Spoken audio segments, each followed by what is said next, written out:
You have my blood. I want you to leave.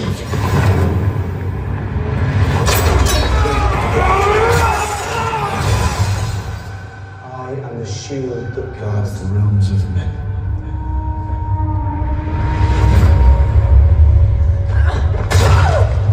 I'll only ask you once, Lord Snow. Are you a brother of the Night's Watch? Or a bastard boy who wants to play at war?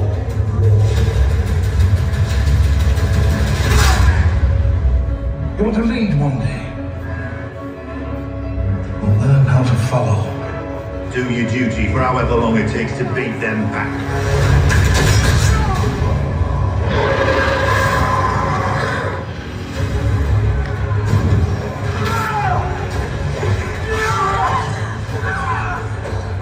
Love is the death of duty. In every man's life, there comes a day when he must choose. Yes, that's my favorite scene when they get it on. Oh. And I got murdered for it.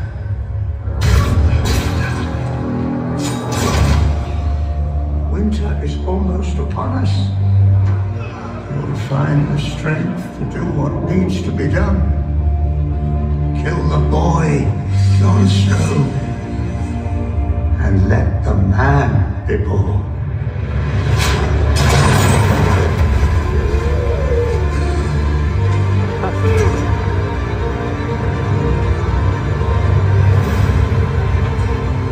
Jon's the one to lead the fight against the dead. I know he is. But he can't do it alone.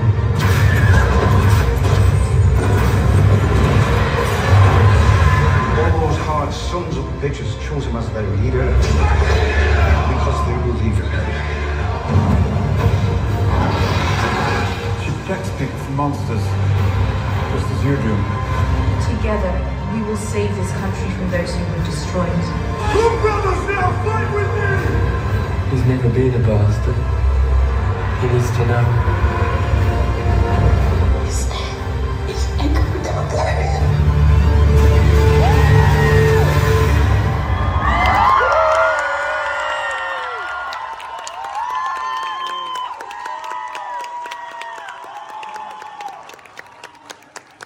The final guest of the first official Game of Thrones convention needs no introduction. You know him as Bastard of Winterfell, Lord Commander of the Night's Watch, the King of the North! White Wolf, human Aegon of House Targaryen, Jon Snow. Please put your hands together for Kit Harington.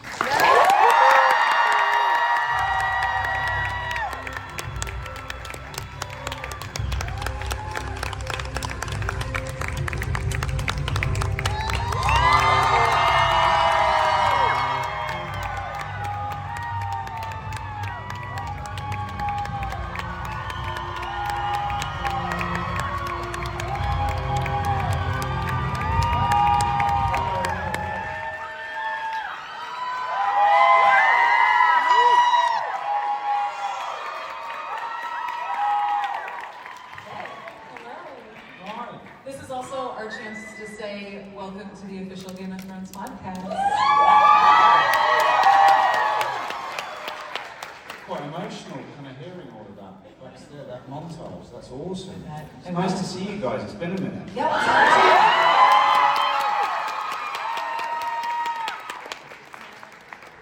how does it feel?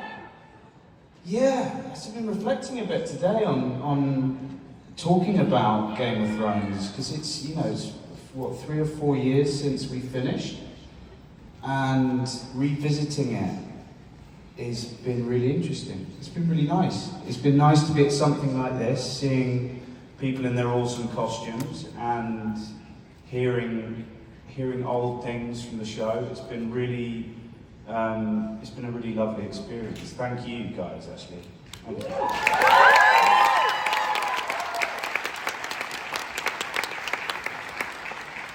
What's it been like reconnecting with some of the cast members that are here this weekend? Yeah, so who have I seen? We've had Alfie. Yeah.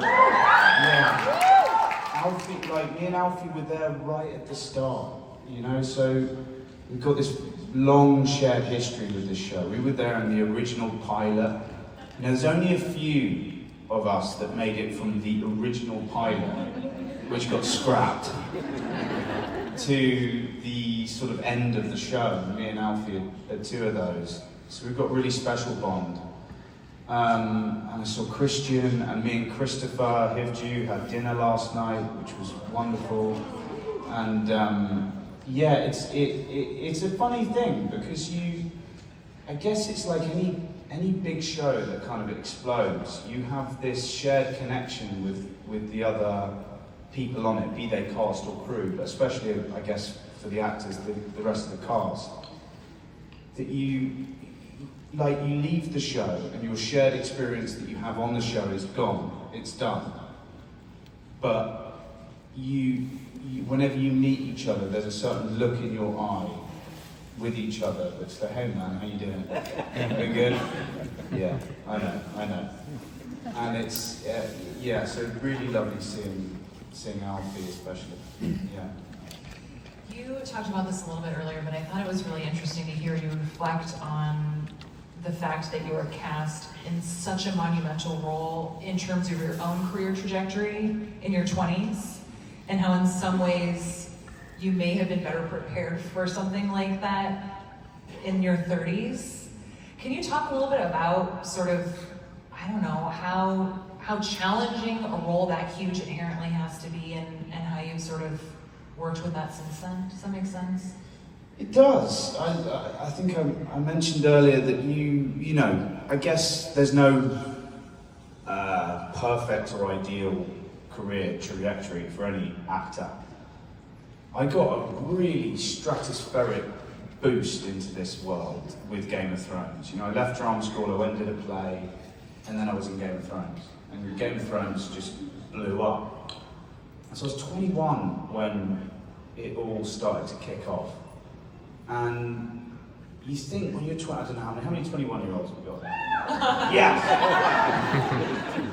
You think you're grown up at 21. Sorry to that one person. But you're not, and I think being in something like this is kind of a shock to the system. But amazing, like what better way to spend your 20s than in a show like this. I had a lot of fun. But I think that what it's meant is that you look for that thing your whole career as an actor, I think. You look for that thing, that one thing that just goes big, or that you're known for. And if you have it in your 20s, you're left going, oh shit, what now? What do I do now? I did the thing. What the fuck do I do now? But the answer is whatever you want, right? Yeah. Well, I mean, the answer is that you go, and I had this chat with Dan Weiss. I met up with Dan Weiss not so long ago, and he was like, man, we did the thing. And I was like, yeah, we did the thing. And then you go, well, I don't have to look for the thing anymore. I can go and do what I want, and I can go and explore and do strange, weird stuff, and I think there's a real release to that. So yeah, you take that thing when you get it, and I got it in my 20s, which is cool. Speaking to everyone this weekend, one of the themes that has emerged is how kind of raw and vulnerable the acting process can be, the creative process can be. You know, you mentioned what a rocket ship ride this was. Did you develop any kind of ways to step back, to kind of protect yourself from this swirl of conversation around the show, the hype? Like, is there a way to kind of protect your mental health as you went through this process? Yeah, and you learn it as you go through. Number one, I kept a really solid group of friends around me who took the piss out of me all the time. That's really important. They did not let my head get big. They did not let my feet lift off the ground. They kept me, solidly down there. And they still do it. Yeah. So that was one thing. The other thing, and I think it's a thing we all need to be aware of, is early doors, I'd go on the internet and I'd look at stuff, and I'd look at reviews, and I'd look at what comments, the comments section, that box of doom at the bottom. And it screwed with me. It really screwed with me. It really damaged my confidence for a long time. And I had to learn not to look at that stuff. And then that extended into my actual decision making about social media. That I was like, I don't know what that gives me. I know what it takes, but I don't know what it gives.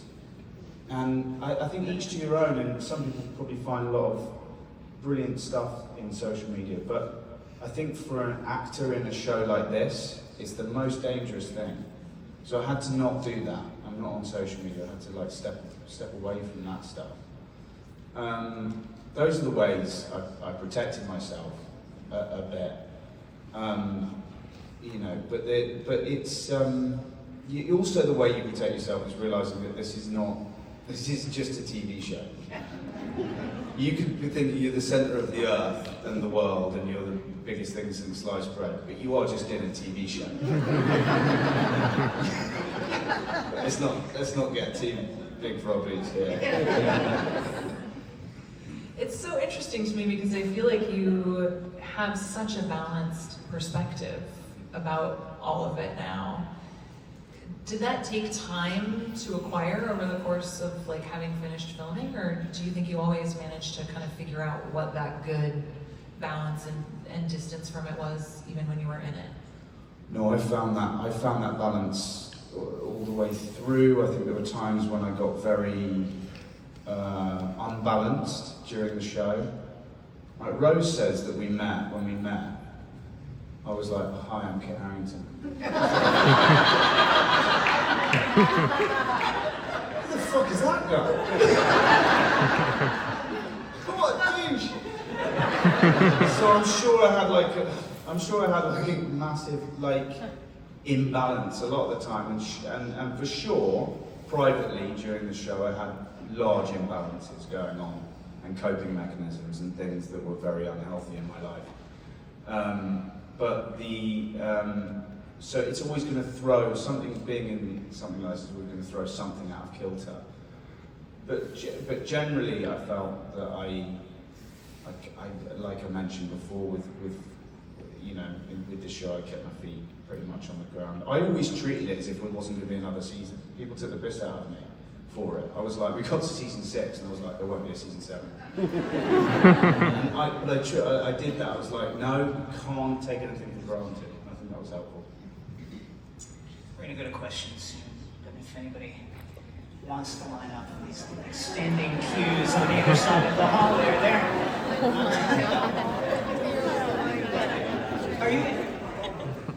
Are you able to look back now and kind of appreciate the ways in which you've grown as an actor, that you've kind of added tools to your toolbox? Yeah, I think any actor would find this. Going back and looking at your early work is very painful. Like if I watch those early seasons of Thrones, especially the first season, I'm like wincing. But I learned a huge amount throughout those 8 years. I learned how the camera works. I learned how to approach long-running story and long-form drama. The marathon level of it rather than the sprint. I learned a massive amount, and I feel at this stage of my life, I'm 35 now, that I feel because of all of that, those hours of experience I had, I feel very centered as an actor now, and I feel aware of what I'm good at, and that's a good thing to know.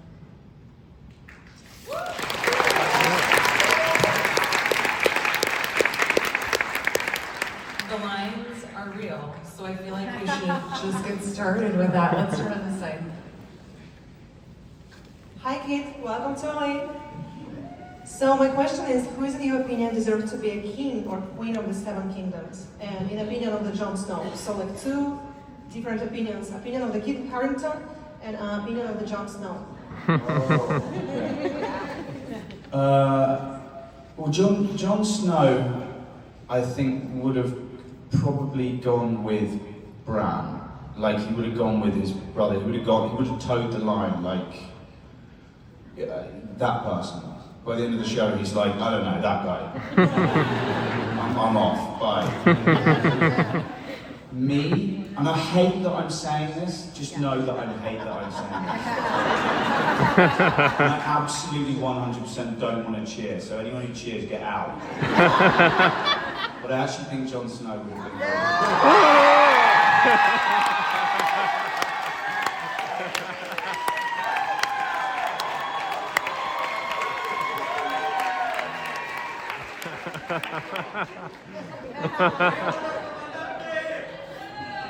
Hi, it's Angelina. How are you? So I just wanted to ask what it was like filming my favorite battle scene, Battle of the Bastards. I mean, it was amazing because us and Miguel had done Hard Home the year before, so I knew how good Miguel was, but that made it scary because we knew Hard Home was a great episode and we filmed a brilliant action sequence, and then we had to do it again, and so it was daunting. I remember it being like, well, nothing can be as good as Hard Home. We loved Hard Home, and then we realised what the plan was for it and how epic they were going to make it, and I started realising what a genius Miguel was, that he could do it not once but twice. He was going to do it again, and we were filming it, and I remember thinking this could be really special, but then seeing it was something else. I remember it blew me away seeing it. I was so happy with it. I think if I look back at Thrones and I look back at my work on Thrones, that for me is it is the peak for me with the character. I think I'm most proud of that episode.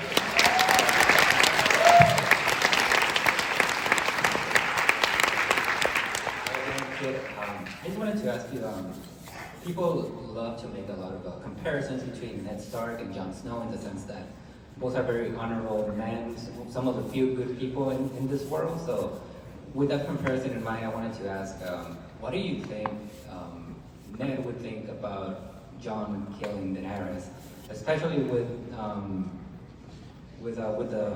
the sense that Ned is very critical about Jaime Lannister basically doing the same with Aerys II. So how do you think that conversation would go? It's not something it's a very good question. It's not something I've thought about, but I think that you're absolutely right that Ned very much judged Jaime Lannister being Kingslayer, and with Jon becoming Queenslayer, essentially. I think he would struggle with what his father would think. Well, it's not father, but his paternal figure would have thought of that, and I think that Ned actually would have disapproved of it. I think Ned was all about duty and honour, and you serve, and it's Tyrion who convinces Tyrion and Varys to convince Jon to do that thing, and I think that's what he's mixed up about at the end when he's in that cell with Tyrion. He says, "I don't know if we did the right thing," So I don't think he knows, but I think Ned wouldn't have approved. Personally.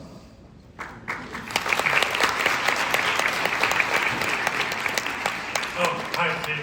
So, between season 5 and 6, I think, at the end of season 5, it seemed like Jon Snow was dead, but then in season 6, we know he was alive. But then, in between those two seasons, how difficult was it to keep things under wraps of, Jon Snow being alive and having been revived? How difficult was keeping that under wraps? I think it would it was a collective. What was interesting about it actually is it was a sort of collective. What's the word? Burden? No, it was a collective. We're going to ignore the fact that we definitely know he's coming back. It was like a global collective, denial. Because I think if you look at it, if you were going to actually kill Jon, you'd kill him in the 9th episode, and then you'd have a 10th episode of like digesting it, like they did with Ned. You don't kill him at the end of the 10th episode, because there's clearly a cliffhanger. He's going to come back. So when I read it, I went, I'm not dead. Yeah.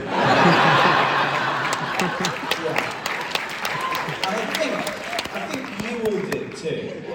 But we all, for the fun of it, went, maybe he does.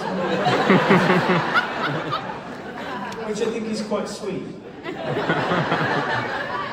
But how hard was it? It was pretty. I had to walk around Belfast with caps, and there were drones going over set, and it took a bit to kind of like keep it under wraps.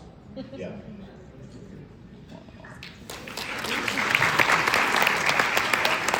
My name is Cindy. I'm a little nervous. So we all know you as Jon Snow. He knows nothing, and you are the father of my daughters, regardless. And you are my So at the ending, we all know we were all like, what the hell?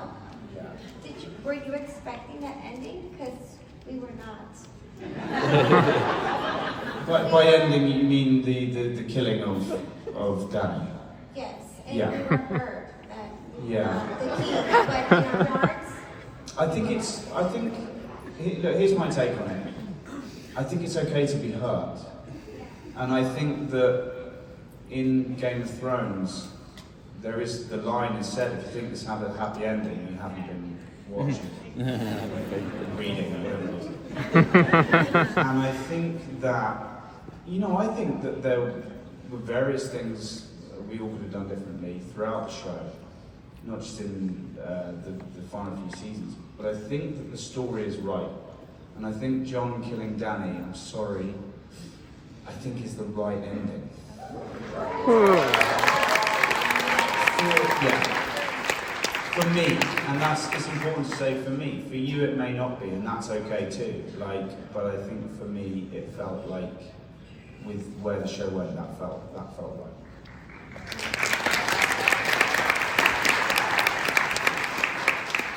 Hi, I'm Jenny. Hi, kid. Follow up a little bit to that. My question was going to be, in light of both of Jon's greatest loves dying in his arms, and in light of the fact that a possible show about Jon Snow is coming, is there room in Jon's heart to ever love again?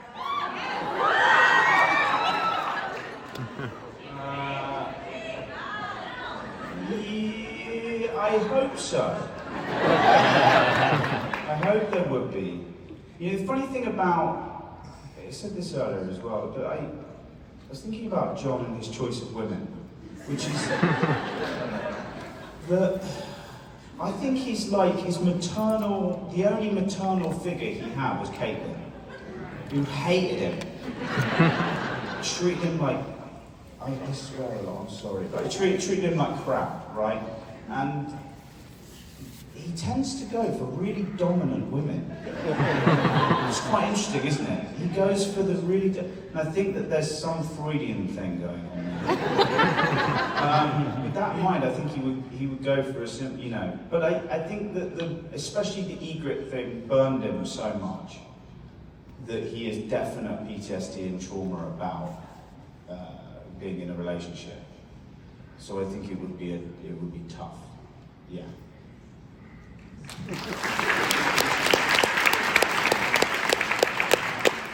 Hi. So I was wondering, I think one of the coolest moments for us was seeing towards the end of the series you getting to reunite, all the Stark kids getting to reunite again.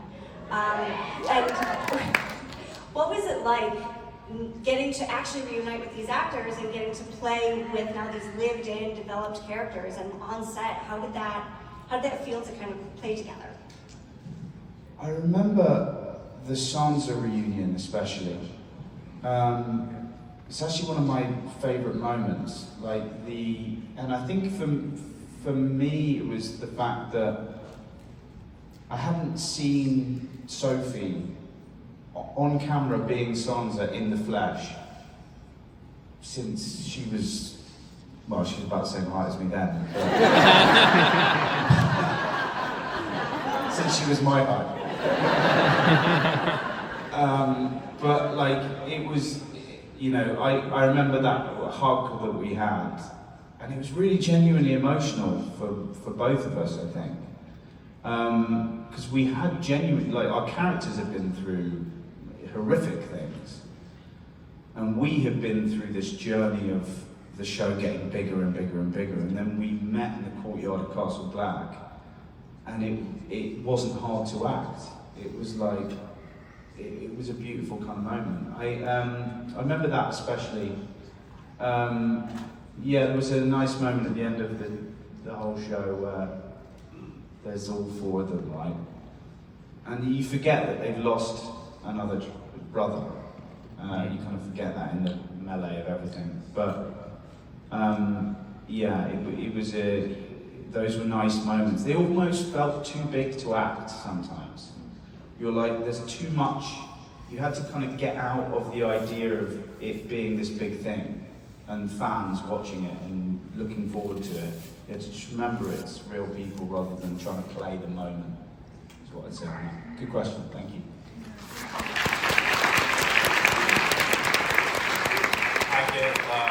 I guess I have more of a sweet question. How was your chemistry with your now wife, Rose, on the show?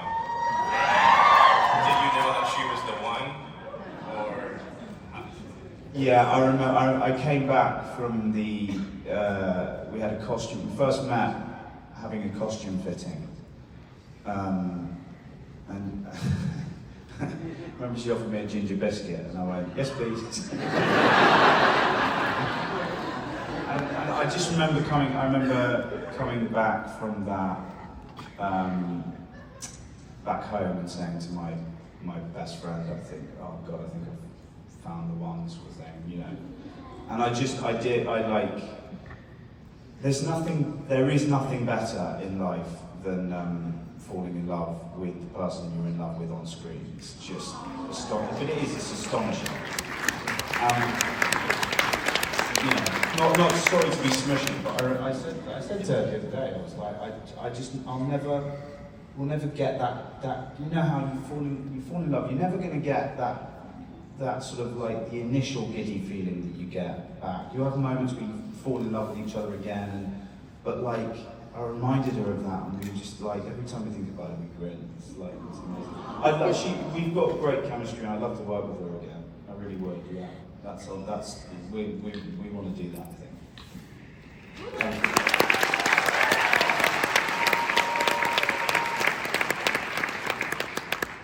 Hey, kid. Hey, my name's Zach. Oh, hey, John. That's actually Con Snow. Yeah. I'd love to ask you, how do you feel Jon Snow's progression played into Kit's progression through life? Like, starting from low and working and getting, yeah. You know. I know what you're saying. Yeah. I think that for a lot of Thrones, it's tricky one, this, because it's quite a personal one, because a lot of times, Jon's all about honesty and goodness and doing the right thing, and it's quite hard to live up to those ideals. And you're playing this character who everyone associates with goodness and the right thing, and he's a hero. And you're going through a show where everyone's stopping you on the street and going, God, you're a hero, you're a legend, you're Jon Snow, and you don't sometimes feel like that. Do you know what I mean? And I think that gap between us at times grew. And I felt that he was the better man a lot of the time. And that rift caused me some problems. Because things got bigger and he just stayed good. And I was going through some personal shit and I didn't feel good. And so that could be quite painful. But at the same time, he didn't feel good. Do you know what I mean? He felt bad. He felt like he was doing the wrong. So we had I don't know, it's a weird one, but sometimes that's the closest I can associate when actors quite wankily talk about their, you know, how in character they were, or how mixed up with the character they got. That's the closest I can associate it with, is that sometimes the lines did get blurred between us. In how I felt about him and how I was perceived or he was perceived, if that makes sense.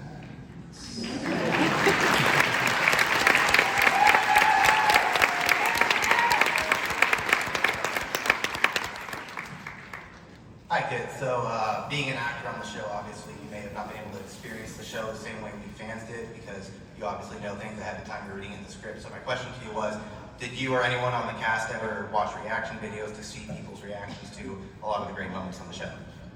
I remember getting shown some of them, and it being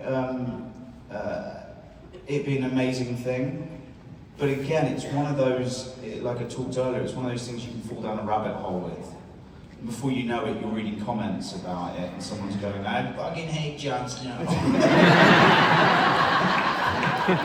Oh, why? I tried to keep, the further it went on, I tried to keep the kind of like reaction thing to stuff like this, where you get to meet people face to face, and people are really enthusiastic about it.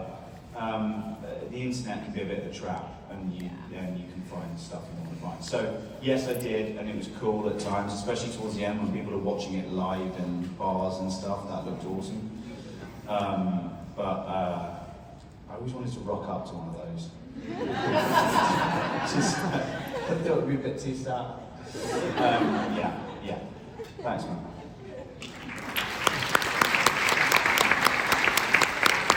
Hi, Kate. How you doing? Hi. So during the filming of season 2 through 4, we had the amazing Rose Leslie on the cast, right? I was just curious, when did you start to fall more in love with Rose than Ygritte herself? Wow. Quite early on, I think. We had a very sometimes when you find the person you're meant to be with, you try and push each other away for a while. It's what we did for a bit. We were like, not yet. But yeah, I was pretty in love with him quite quickly, really. Yeah. And yeah, I think that the Ygritte thing, I just saw Rose. The funny thing about Rose is that she's so good and so sweet and so lovely, and then she lets her fierceness out in her characters, and so that way you're kind of having a lovely chat with your girlfriend, and then suddenly she's biting your face off in a scene. It's slightly kind of weird, but I do get to see the bite face off of things sometimes.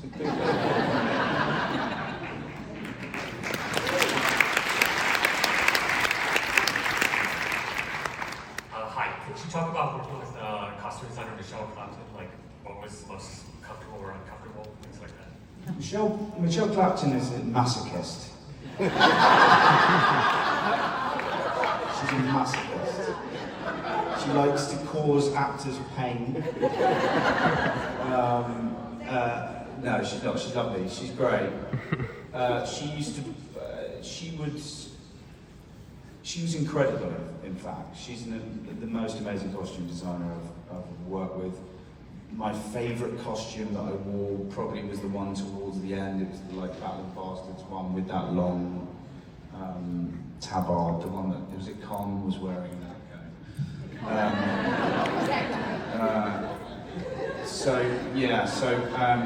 that was my favourite thing. But they just got heavier and heavier. But she didn't want to take bits away, but she wanted to add bits.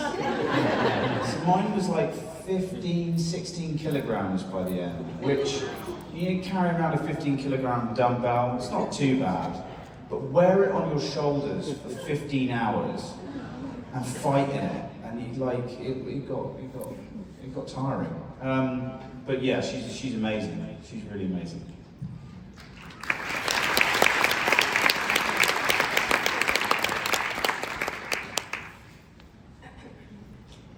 Lord Commander,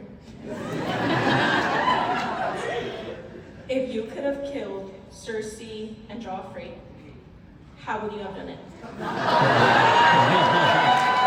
Start with the legs, then the arms. You know how he kills Ramsay? Or he doesn't kill Ramsay, you know how he beats Ramsay? Yeah. I'd do that to Joffrey. Just carry on. I think Cersei, he'd kill... no, he'd do it the same way they killed Ned. He'd just put the job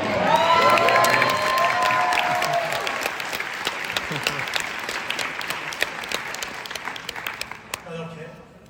I was wondering, what was your favorite one-on-one fight scene that you did? That's a good question.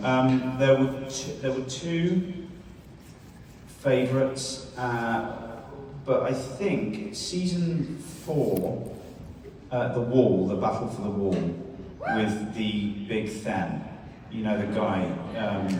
That was a great piece of choreography. And it was also like, you know, you look at sportsmen and you're like, when was your peak? That was like my peak fighting. It all kind of went downhill. I had the experience, but maybe not the athleticism. That or the White Walker fight in Hardhome.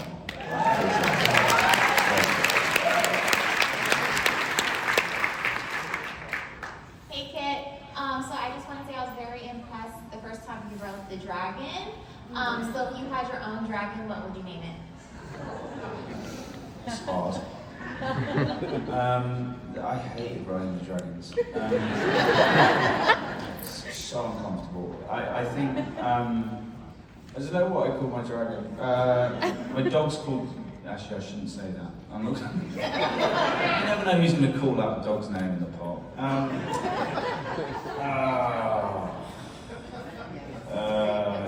Craig?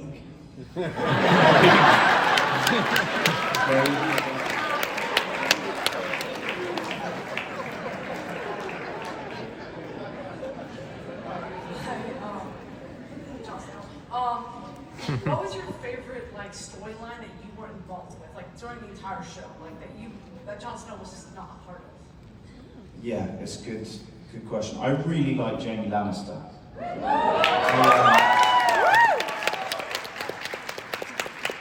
think he's a cynic and he's an anarchist, and I really like that storyline. And I think he's someone who's trying to deny his heart. He's trying to pretend or push down his emotions. I think Nikolai is incredible at it, and he's a brilliant actor, and he was amazing as that role. And I think there was something about Jaime Lannister that just captured me, and I really liked. Like all of us, he had good seasons and weird seasons, but some of the bits, you know, when he loses his hand and the Brienne stuff, it's great. Yeah.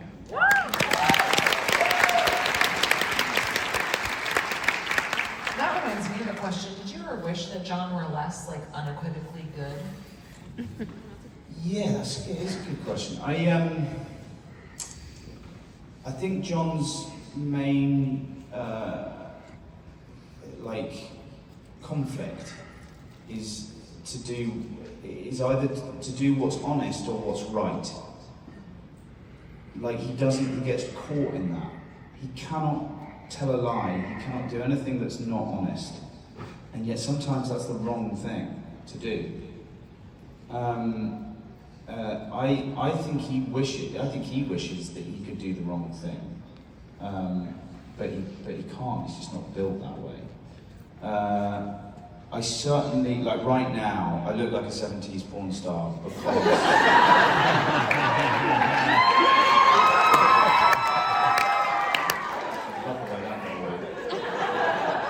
I look like a 70s porn star because I'm playing a baddie or something, and I'm really enjoying that. Yeah, it's fun. It's fun to play the baddie. Being the goodie is harder, I think, sometimes than being the baddie. So yeah, sometimes, but as a reaction now, I'm trying to play weirder, more difficult, darker parts.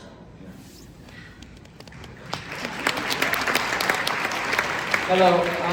After filming 8 seasons of Game of Thrones, I was wondering which season of Jon's character do you like the most? It's, I always like, I think season 2, isn't that weird to say? It's like so far back, but there's something about season 2 that I love and I'm really proud of. And it's a kind of forgotten season in a weird sort of way, like people remember the big events, but I think maybe it was the stuff with Egret, which I love doing, and it was that stuff in Iceland just felt very real and cool. Yeah, and it's sort of, there's some of the earlier seasons of Thrones, they threw in, we kind of lost it a bit as it went on because we had to move the plot forward. But some of the earlier seasons were just full of like character moments where you got to just, nothing about the scene was driving the plot forward, but it was a really characterful scene. And I think that's what a lot of people fell in love with the show, and so I love some of those earlier season stuff. So season 2, I think. Yeah.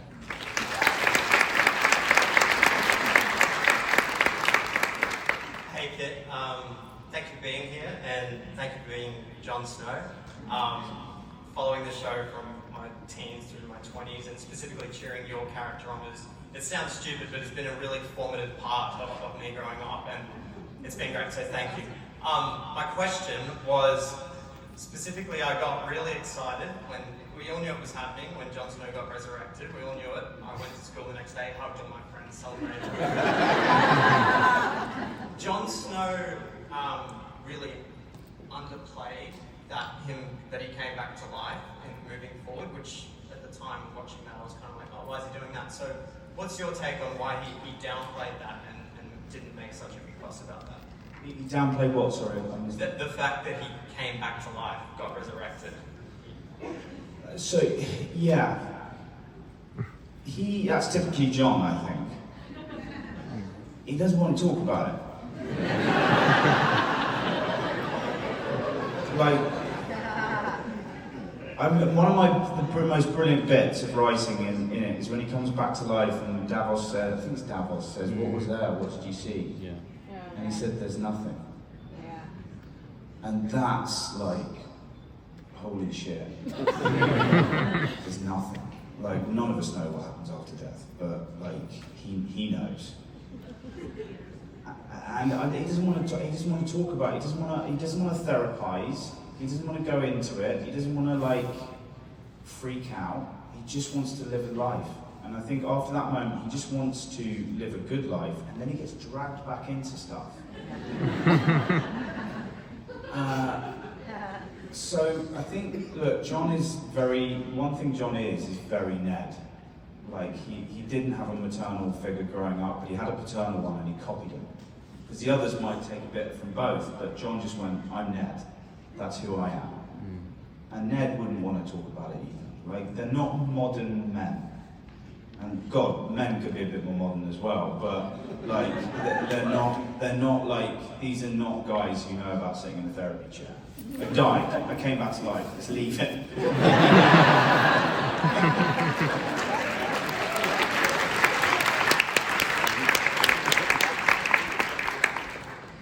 Hello, nephew lover. So I don't know if you know that there was a video on YouTube of them catching your reaction during a table read, that when you find out that you killed Daenerys, and you can see, and it pans to Emilia, and Emilia's like doing this, and your body language is, it says, oh my God, this fucked up, and you have your hand on your head. But what was that, you can take us to that conversation with you and Emilia after that, like what was that like? If you could just kind of share something? The table read of the final season. Yes, yeah. I hadn't read it, and I learned it firsthand in the room. I think I was the only one who that was happening to.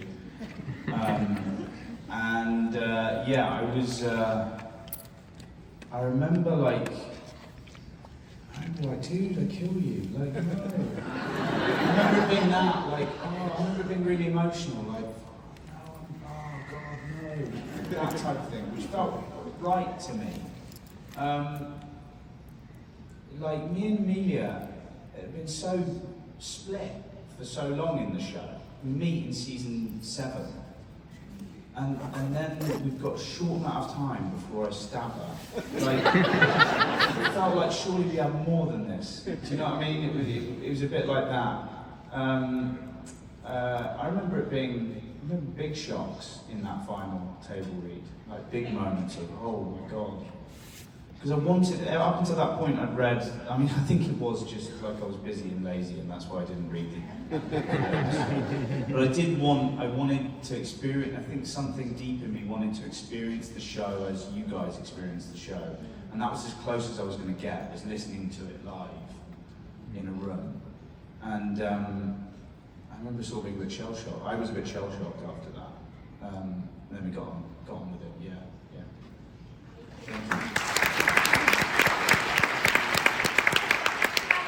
Thank you.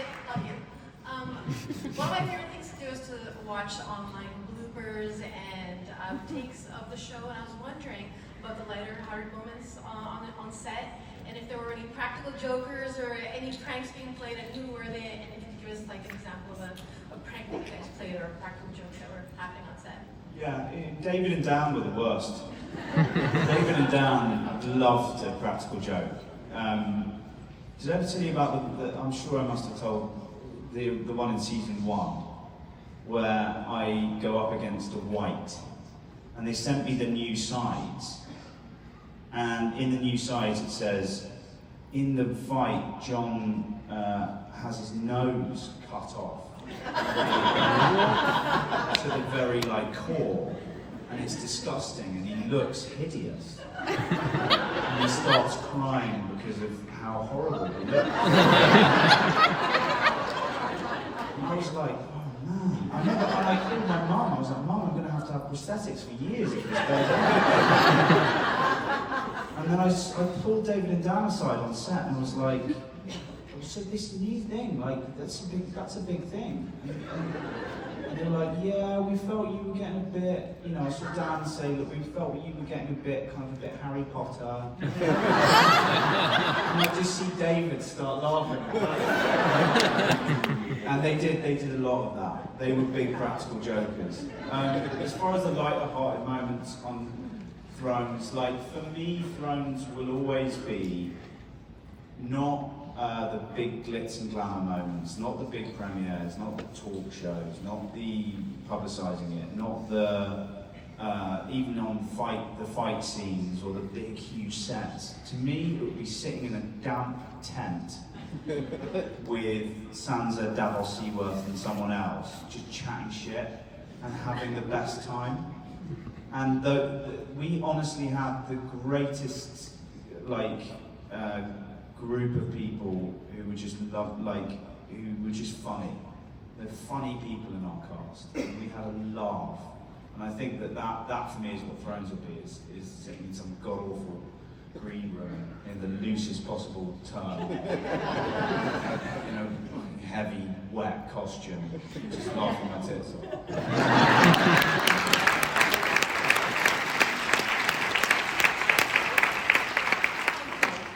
So I quote a lot of lines from TV shows and movies and my everyday life, and there's 2 from Game of Thrones I use quite often.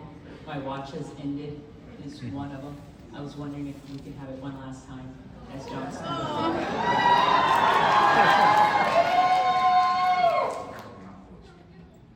My watch has ended.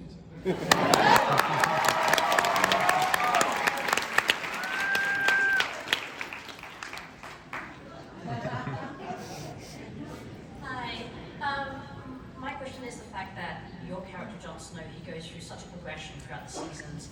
He's a ward, he goes to war, so many things happen to him. He finds out that he is, he's a Targaryen, and then he unfortunately has to kill Dany, and then he goes, they throw him in jail, and then he ends up back on the wall. Do you ever feel like your character may have been cheated? He kind of goes back to really, the wall isn't exactly the most comfy place on earth. I felt bad for him. Yeah. I think if you asked him, he would have felt he got off lightly. At the end of the show, when we find him in that cell, he's preparing to be beheaded, and he wants to be. He's done. Like, the fact he goes to the wall is the greatest gift to him, and also the greatest curse. He's got to go back up to the place with all this history and live out his life thinking about how he killed Danny, and live out his life thinking about Egret dying in his arms, and live out his life thinking about how he hung Ollie, and live out his life thinking about all of this trauma. And that's interesting. So I think that when we leave him at the end of the show, there's always this feeling of like, I think we wanted some kind of little smile or things are okay. He's not okay. He's not okay. Yeah.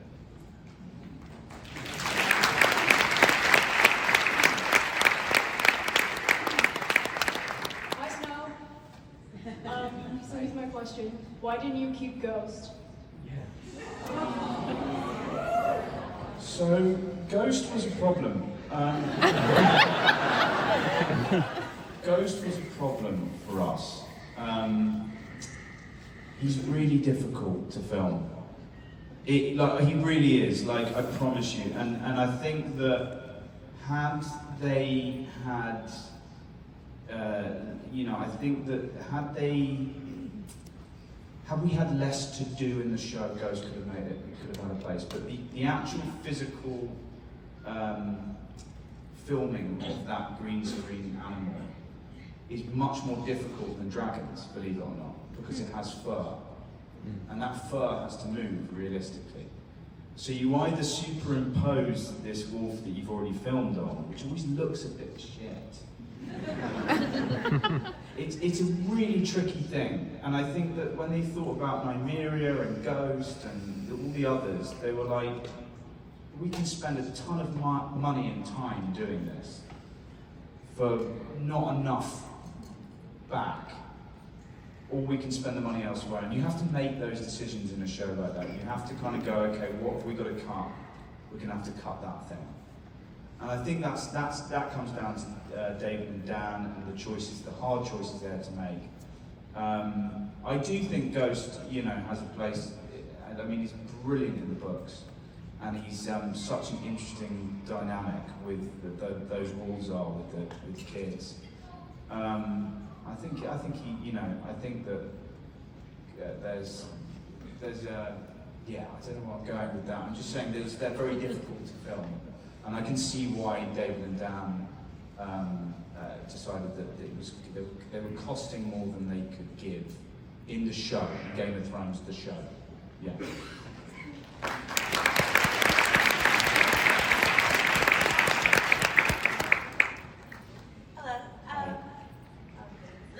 Hello. Since the show has ended, are there any of the cast members that you've kept in touch with or are very close to? Yeah, there are.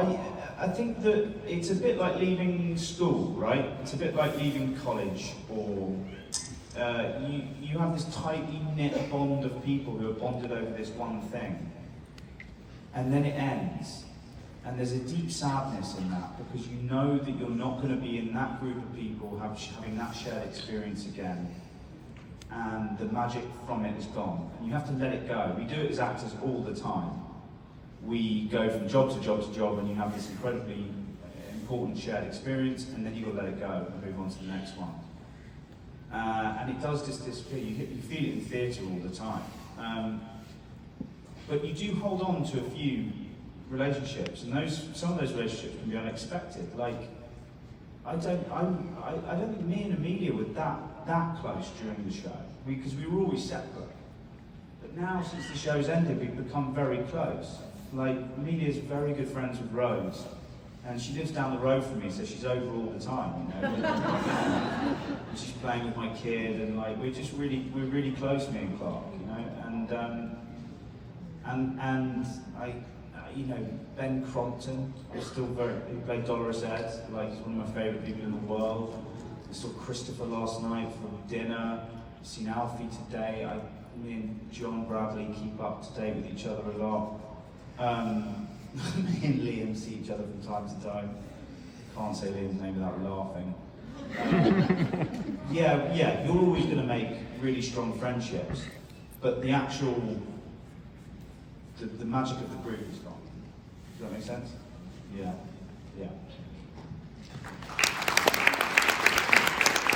So we have time for 2 more questions. Two more. Okay. So there are very famous lines on the show, like "Winter's coming" and "You know nothing." What's one line you think is underrated and people should like quote more or something? God.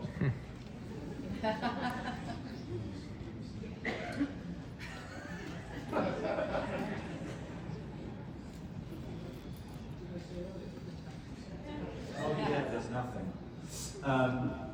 Yeah, I always got. I'll tell you what, this is not an answer to your question. I always got really annoyed by the "I know nothing," the "you know nothing" Jon Snow. I still get annoyed by it because I don't know what it means. It's like, what do you mean I know nothing? What does that mean? What are you talking about? It's such a terrible insult. I drink and I know things is fun, and especially kind of in contrast to that. Yeah, I get I drink and I know things, but I don't get you know nothing. For some reason, I've never got it. I don't want it. I'm terrible with actors. I don't know. What would be a good line? I always like Ron's lines. Ron's lines were awesome. Ron always had a good accent. Oh, yeah. Yeah. You should shout a few. Go on. Nothing fucks you harder than time. What's that one? Nothing fucks you harder than time. Nothing fucks you harder than time is a good one. Do you have any others? I don't think any who say I'm king is no true king. I want to put giant babies in her. That's a good one. Any man who must say I am king is no true king. Fewer. Stannis. Oh, Stannis, yeah. That's because David Benioff always used to say that to me. Yeah. Okay, anyone? Yeah. Hi, Kit. Hi. My name's Deanna from Allegra. Hi. My question has nothing to do with Game of Thrones, but the extensive research I've done on Google, I found out that we should see the birthday. Just a Really? decade Day after Christmas? Yes. Yes. Just a decade apart. Yes. Wow. And my question is if you have a favorite birthday celebration, and if you have any plans this year, and can I come?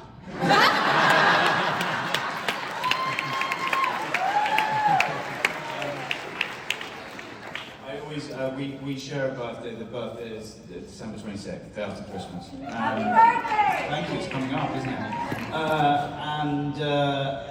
I think it's a great birthday. I really like it. People are always like, "Oh, poor you," and I'm like, no. It's always a holiday. You're always with your family.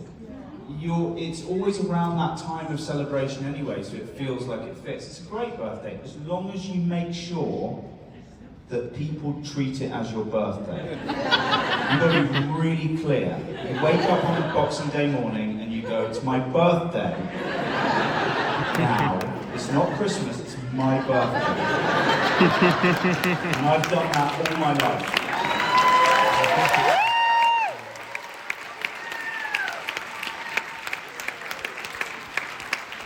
Thanks for all the amazing questions. Let's hear it for King Harington.